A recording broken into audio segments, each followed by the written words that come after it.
warahmatullahi wabarakatuh. Tabi pun. Selamat datang di Podcast Nesa. Kembali lagi bersama saya Gita Cinta Rahayu dan dengan rekan saya Sania Putri Patristia. Nah Sobat Podcast, hari ini kita kedatangan narasumber yaitu Kepala Jurusan Manajemen Perkantoran yaitu Bapak Purwaji SPD MM. Selamat datang Bapak di Podcast Nesa. Terima kasih atas undangannya. Bagaimana Bapak kabarnya hari ini? Alhamdulillah pada hari ini sehat, walafiat, seperti apa yang kalian lihat. Jadi sehat, Alhamdulillah. Alhamdulillah. Gimana nih Pak perasaannya setelah diundang oleh Podcast Nesa? Wah, perasaannya sangat senang, bahagia gitu ya. Ternyata sekolah kita punya program yang sangat bagus, punya Nesa TV. Jadi inilah sebagai media untuk mensiarkan sekolah kita kepada pihak lain. Saya kira sangat bagus sekali, sangat bangga saya. Oke, langsung ke pertanyaan pertama aja ya Pak. Oke, siap. Tolong diceritakan Pak, bagaimana pengalaman awal mula Bapak menempuh pendidikan hingga sekarang menjadi Kepala Program Jurusan MPLB. Oke, jadi sebenarnya saya sekolah ini SD di Lampung, tepatnya di Lampung Timur, kemudian SMP pindah ke Lampung Utara, terus saya melanjutkan ke tingkat SLTA, SMA, itu di Jawa Timur, sekaligus melanjutkan ke jenjang perguruan tinggi, dulu namanya IKIP ya, Institut Keguruan dan Ilmu Pendidikan, pada saat sekarang namanya menjadi Universitas Negeri Malang. Jadi saya tamat dari sana tahun 1993. Itu riwayat pendidikan saya. Kemudian 93 juga itu saya wisuda, kemudian pulang ke Lampung. Kebetulan pada bulan Agustus itu ada pendaftaran untuk kebutuhan guru di SMK 1. Dulu namanya bukan SMK ya dulu ya. Dulu namanya masih Semea Negeri 1 Kota Bumi. Kemudian saya ikut tes, alhamdulillah pada bulan Desember 1994, kalian belum ada nih 94, jadi saya terima SK ditugaskan di SMK 1 Kota Bumi. Wajar, biasalah namanya guru ya, guru baru, guru junior, kita suruh ngajarnya nggak sesuai dengan jurusan saya, padahal jurusan saya waktu itu perkantoran. Tapi karena di sini waktu itu saya datang juga agak kagum juga ya, SMK di Lampung Utara, Semea waktu itu, tapi peralatan komputernya banyak, komputer lama tapi banyak gitu ya. Terus saya belajar meskipun di kuliah waktu itu udah ada pelajaran komputer, tapi kan sangat terbatas zaman itu. Akhirnya saya sekitar 10 tahun itu untuk mengajar pelajaran komputer. Itu. Sebelum jadi ketua jurusan, jalannya panjang. Jadi saya tentunya wali kelas ya, bertahun-tahun wali kelas di perkantoran. Kemudian pernah jadi ketua jurusan mulai tahun 2008 sampai 2012 kalau nggak salah ya. Kemudian 2012 sampai 2022 saya pernah diberi amanah oleh sekolah menjadi Waka Humas atau Waka HKI. Akhirnya tahun 2022 kemarin saya kembali lagi diberi amanah oleh teman-teman, oleh sekolah, itu menjadi ketua program keahlian perkantoran atau MP atau MPLB. Itu sejarah singkatnya. Panjang juga ya Pak? Panjang sejarah singkatnya ya. Nah Pak, kalau boleh tahu Bapak tuh sebenarnya asli dari Lampung atau merantau Pak? Pak Pur ini orang perantauan, lahir di Pulau Jawa tapi besar di Pulau Sumatera, atau orangnya Puja Kesuma ya, istilahnya Puja Kesuma gitu ya, orang Jawa tapi tinggal di Sumatera gitu, di Lampung. Meskipun saya besar di Lampung, mohon maaf saya tuh sulit kalau mau berbicara menggunakan bahasa Lampung ya, karena lingkungan saya bahasa Indonesia waktu itu, jadi kita menggunakan bahasa Indonesia. Jadi mohon maaf sekali meskipun saya juga bangga dengan Lampung ini, saya bangga dengan Lampung, dengan kemajuannya, dengan kebaikan orang-orang asli pribumi itu luar biasa. Tetangga saya semuanya orang-orang pribumi dan baik gitu ya, baik semua. Jadi intinya menurut saya kita itu bertempat tinggal itu harus menyesuaikan dengan adat istiadat yang kita tempati. Saya kira itu. Pengalaman apa sih Pak yang paling menginspirasi untuk Bapak dalam menjadi kepala jurusan MPLB? Nah, pengalaman yang paling menarik buat saya, paling bangga sebagai ketua jurusan itu dikala anak saya begitu tamat itu melanjutkan kuliah atau direkrut tenaga kerja atau langsung bekerja. Karena memang SMK ini kan tujuannya kalau bisa itu begitu lulus langsung kerja. Dikerja bidang apapun, tidak harus sesuai dengan jurusan. Syukur-syukur kalau sesuai dengan jurusan kita gitu. Karena kalau sesuai dengan jurusan kita ya jangan nganggur, yang penting kita bekerja. Jadi pengalaman itu yang pertama misalnya ketika saya sebagai pendamping dan pembimbing lomba LKS tingkat nasional tahun 2009 di Jakarta waktu itu. Saya sangat bangga meskipun waktu itu juga belum dapat juara ya di SMK 1. Berbeda dengan jurusan lain ya. Seperti akuntansi itu pernah juara itu ya, pernah di Bali juara 4 kalau nggak salah ya di Bali, kemudian ada di Jogja itu ya. Sekolah kita ini sebenarnya sekolah yang bagus ya, karena dulu sekolah kita namanya RSPI, Rintisan Sekolah Bertaraf Internasional, kemudian menjadi sekolah rujukan, sekarang menjadi sekolah PK, pusat keunggulan, khususnya untuk program DKV ya. Tapi kan tidak menutup kemungkinan jurusan yang lain pun akan berimbas menjadi ikut berlomba-lomba jadi lebih baik, saya kira itu. Kalau boleh tahu Pak, apa saja sih tugas-tugas dari kepala program jurusan manajemen perkantoran? Baik, tugasnya tentunya hampir sama dengan jurusan-jurusan yang lain, program-program yang lain, misalnya mulai dari panitia penerimaan siswa baru atau PPDB, kemudian nanti setelah diterima itu ya terlibat di dalam MPLS meskipun tidak full karena memang tugas MPLS itu bagian dari kesiswaan dan OSIS ya, dan OSIS. Di samping itu kita membagi jam pelajaran kepada guru-guru jurusan khususnya perkantoran, dan khususnya lagi adalah mata pelajaran kejuruan MP manajemen perkantoran. Itu kami atau ketua jurusan yang membagi jamnya. Di samping itu juga kita negosiasi untuk mencari tempat PKL, menempatkan anak-anak PKL, membagi tempat-tempat PKL buat anak-anak MP atau jurusan yang lain. Di samping itu juga membimbing anak-anak kita dalam melaksanakan uji kompetensi keahlian. Kalau dulu ujian nasional ya, jadi uji kompetensi itu wajib bagi siswa kelas 12 ketika mau lulus. Jadi sebenarnya banyak tugasnya, kurang lebihnya itu tugasnya. Kalau boleh tahu nih Pak, jurusan manajemen perkantoran tuh PKL di mana sih Pak? Oke, untuk perjurusan perkantoran atau manajemen perkantoran tuh PKL-nya di semua kantor bisa sebenarnya. Cuma karena di Kota Bumi ini terbatas, kantornya terbatas, bahkan jurusan yang lain pun kan ikut PKL di situ ya. Satu kantor itu nggak mungkin hanya perkantoran, pasti ada jurusan lain, mungkin ada perbankan, mungkin ada akuntansi gitu ya. Yang jelas tempat PKL itu kalau dulu itu bisa keluar kota, keluar daerah, misalnya luar dari Kota Bumi. Tapi sekarang ini banyak pertimbangan. Kalau kita keluar Kota Bumi, yang pertama itu harus izin orang tua. Orang tua mengizinkan pun belum tentu kalau anaknya juga setuju, maka dua-duanya harus setuju. Kenapa? Karena kalau luar kota itu risikonya lebih besar, mulai dari bahaya kalau kita pergaulan kita salah, kemudian masalah ekonomi, kemudian ya itu tadi, yang jelas harus sepakat antara sekolah dengan orang tua dengan anak.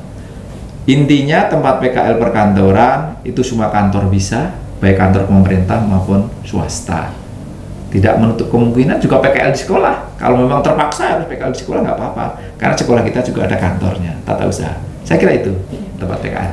Apa aja pelajaran yang dipelajari dalam manajemen perkantoran? Dalam manajemen perkantoran tuh pelajaran yang dipelajari di samping umum, ada pelajaran umum ya, misalnya umum itu contohnya agama misalnya ya. PKL itu umum lah, semua jurusan pasti ada seni, ada olahraga, itu umum. Di samping itu ada pelajaran kejuruan. Pelajaran kejuruan itu yang fokusnya, misalnya perkantoran, fokusnya di perkantoran. Misalnya nih, karena kemajuan teknologi nih, maka orang perkantoran juga harus mempelajari teknologi-teknologi perkantoran. Misalnya, kalau dulu misalnya ngirim surat, diantar langsung. Sekarang boleh juga diantar langsung, tapi lebih efektif dan efisien kalau misalnya menggunakan email. Maka anak perkantoran juga harus menguasai itu, menguasai dengan teknologi. Di samping itu, kalau zaman dulu ya, zaman dulu itu ngetiknya pakai manual, zaman manual, masih ketik manual cetak-cetok. Mungkin zaman kalian nggak ngerti ya, nggak ada ya. Tapi zaman Pak Pur dulu masih belajar juga itu. Sekarang udah pakai komputer. Zaman dulu masih menggunakan mesin tik elektrik namanya, pakai listrik mesin tiknya, tapi sekarang sudah menggunakan komputer. Kemudian pelajaran yang lain misalnya pengelolaan dokumen. Ada pengelolaan dokumen itu namanya kearsipan. Bahkan Pak Pur sekarang ini diminta oleh jurusan akuntansi kelas 11 itu mengajar mapel pilihan kearsipan. Jadi anak akuntansi juga diberikan mapel pilihan selama 4 jam itu untuk mapel kearsipan. Dengan harapan mungkin nanti setelah kerja itu bisa mengelola dokumen dengan baik sesuai dengan kaidah-kaidah yang berlaku. Di samping itu ya pelajaran-pelajaran yang mendukung pekerjaan perkantoran. Masih banyak lagi, saya kira itu. Bapak kan mengajar dari tahun ke tahun, pastinya ada perubahan dalam teknologi. Bagaimana cara Bapak mengatasinya? Kebetulan saya ngajar kan udah sekitar hampir 30 tahun ya, dari tahun 94, ini sudah tahun 2024, hampir 30 lah. Jadi perkembangan teknologi memang luar biasa, begitu cepatnya. Kami, khususnya saya sebagai guru perkantoran juga tidak mengikuti, harus mengikuti perkembangan teknologi, khususnya teknologi perkantoran. Jadi jangan zaman dulu belum ada komputer, dari tahun 94 misalnya masih mesin tik manual, kemudian semakin hari semakin kesini ada kemajuan teknologi, maka sebagai guru ya harus upgrade diri, harus belajar terus, harus menguasai, jangan sampai nanti gurunya dilindas oleh teknologi. Gimana kita mau memberikan kepada anak-anak kalau gurunya sendiri tidak mengikuti perkembangan teknologi. Jadi saya selalu mengikuti itu meskipun kemampuannya udah berbeda ya, karena mungkin faktor usia juga. Jadi untuk menguasai teknologi yang rumit mungkin ya sudah agak lambat dibandingkan dengan seusia anak-anak yang sekarang. Saya kira itu. Kalau Bapak sendiri tipe mengajar Bapak yang bagaimana? Oh ya, tipe mengajar saya dari tahun ke tahun berbeda ya. Kalau dulu masih awalnya itu masih apa ya, jiwanya muda itu ya. Saya dulu zaman dulu kan ngajar itu saya agak galak dulu ya. Agak galak karena ngajar komputer itu, komputernya kalau rusak nggak ada yang servis, biayanya mahal gitu ya. Tapi dengan adanya kemajuan teknologi itu ternyata nggak boleh. Ngajar galak itu nggak boleh. Ngajar terus marah-marah nggak boleh. Jadi ngajar kita harus sesuai dengan kemajuan teknologi. Kemudian ngajarnya juga apa ya, kita itu SMK itu jangan terlalu banyak teori, tapi kita banyak ke materi-materi praktek. Jadi kalau saya pribadi memang saya usahakan 30% teori, 7% praktek. Meskipun ya kita sesuaikan dengan sarana kita yang ada. Mudah-mudahan siswa juga punya sarana itu untuk membantu. Karena kalau hanya belajar di sekolah, sarana kita misalnya kita kurang, kemudian di rumah juga nggak ada, ya kita kurang. Makanya diharapkan kepada semua siswa juga, khususnya perkantoran itu juga minimal punya laptop lah, atau minimal punya HP. Karena semua ilmu itu sekarang ada di HP, di genggaman kita gitu. Saya kira itu, anak sekalian. Gitu, nah Pak, ada nggak sih perbedaannya gitu dari pembelajaran yang dulunya kan masih pakai manual, nah sedangkan sekarang kan sudah memiliki alat-alat yang canggih gitu. Jadi perbedaannya apa Pak? Sangat berbeda ya. Kalau dulu ada istilah CBSA ya, zaman dulu catat buku sampai habis gitu ya. Kalau dulu catat buku sampai habis gitu ya. Dari zaman dulu. Kalau zaman sekarang nggak zamannya lagi. Apalagi di kurikulum Merdeka ini, anak-anak diberi kebebasan. Mau belajar tidak harus di kelas, belajar tidak harus mencatat, belajar tidak harus dari guru. Guru kan hanya sebagai pendamping ya, fasilitator lah. mendampingi anak-anak untuk belajar. Belajarnya bisa di luar kelas, bisa dalam kelas, bisa di kebun, di mana aja yang nyaman gitu ya. Saya kira perbedaannya sangat tajam ya. Kalau dulu itu fokusnya harus di kelas, di lab gitu ya. Kalau nggak boleh, kalau adanya bermasalah nanti awas kamu dipukul pakai penggaris. Sekarang udah nggak zamannya lagi. Karena apa? Karena itu melanggar hak asasi manusia. Jadi kita harus humanis. Sebagai guru juga harus humanis. Marah sedikit wajar, yang penting tidak boleh apa? Dengan kekerasan. Kekerasan kan fisik sama verbal, nggak boleh omongan juga, kita harus hati-hati kita ngomong. Sebagai takutnya apa? Anaknya jadi, kalau kita marahin anak kita, anak jadi down jadi drop, dan jadi masalah. Saya kira itu. Ada nggak sih Pak tantangan atau hambatan dalam mengajar? Pasti. Tantangannya banyak nih, hambatannya juga banyak. Tantangannya misalnya nih, hambatan dulu ya. Hambatannya bisa jadi pribadi, guru sendiri, misalnya dari saya nih. Meskipun ini nggak boleh sebenarnya. Oh, saya lagi ada masalah nih di rumah nih dengan keluarga. Secara manusiawi, datang ke sekolah mungkin ngajarnya berbeda nih. Di hambatan nih. Mungkin karena di rumah dimarahin atau di rumah marah-marah, emosinya masih dibawa ke sekolah. Itu nggak boleh sebenarnya. Tapi sebagai manusia kayaknya masih deh kayak gitu, tapi nggak boleh ya, nggak boleh seperti itu. Diusahakan kita minimalis ya, kita kurangi. Kalau bisa di rumah ya di rumah, di sekolah ya di sekolah, di kantor ya di kantor. Itu hambatannya mungkin secara pribadi itu ya emosional sebenarnya. Masalah emosi, mengendalikan emosi.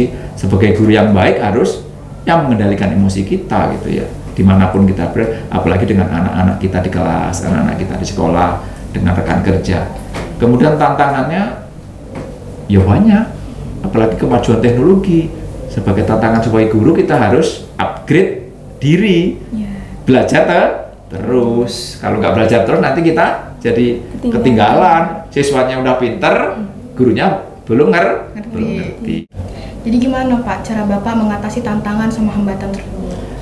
Saya belajar terus, mengikuti saran dari teman-teman guru SMK 1. Ada mungkin kita minta masukan kepada pimpinan kita, kepada kepala sekolah, kepada rekan kerja. Tidak harus yang lebih senior, rekan kerja itu ada yang junior. Itu pun kalau anak-anak sekarang, guru-guru sekarang, bapak ibu guru sekarang ini kan lebih canggih. Muda-muda itu ilmunya masih fresh. Jadi kita nggak usah malu sebagai guru yang udah tua terus kita malu bertanya sama yang lebih muda. Buat saya nggak begitu. Jadi intinya kita saling beri masukan, saling support, saya kira itu.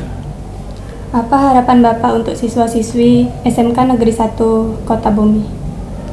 Untuk harapan saya sebagai guru ya, tidak sebagai ketua jurusan, sebagai guru saya berharap anak didik saya, khususnya MPLB, umumnya seluruh warga SMK 1, alumni SMK 1 itu bisa diterima di dunia kerja dengan baik, kemudian bisa berwirausaha kalau yang mau berwirausaha, atau dapat melanjutkan ke jenjang perguruan tinggi atau pendidikan yang tinggi kalau memang mau melanjutkan. Jadi intinya harapan ini, mari semua dewan guru, tata usaha, kepala sekolah, kemudian siswa ya bersama-sama kita untuk upgrade diri, memajukan diri biar sekolah kita tambah semakin baik, semakin maju.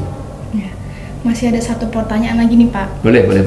Silakan. Kalau boleh tahu apa saja sih peluang kerja jurusan manajemen perkantoran? Oke, peluang kerja memang apa ya? Kalau melihat berita di mana-mana di media itu ya, penyumbang pengangguran terbesar katanya sih dari SMK. Menurut saya enggak juga. Sebenarnya peluang kerja dari perkantoran itu harusnya biar linier, biar sejalan dengan ya kerjaan di kantor-kantor. Sebagai tenaga junior, sebagai tenaga pelaksana, karena lulusan SMK itu pelaksana, bukan sebagai pengambil kebijakan, tapi pelaksana. Misalnya nih, pengelola arsip dokumen tadi, pembuat surat misalnya, bagian ngirim surat misalnya, atau bagian penerima tamu, atau bagian customer service, bagian terima telepon misalnya. Itu banyak peluang sebenarnya. Di samping itu tidak hanya di perkantoran, di tempat kerja yang lain pun bisa sebenarnya, sesuai dengan kemampuan, kompetensi masing-masing. Tapi intinya ya kerjanya di perkantoran, karena semua kantor memerlukan tenaga perkantoran. Saya kira itu.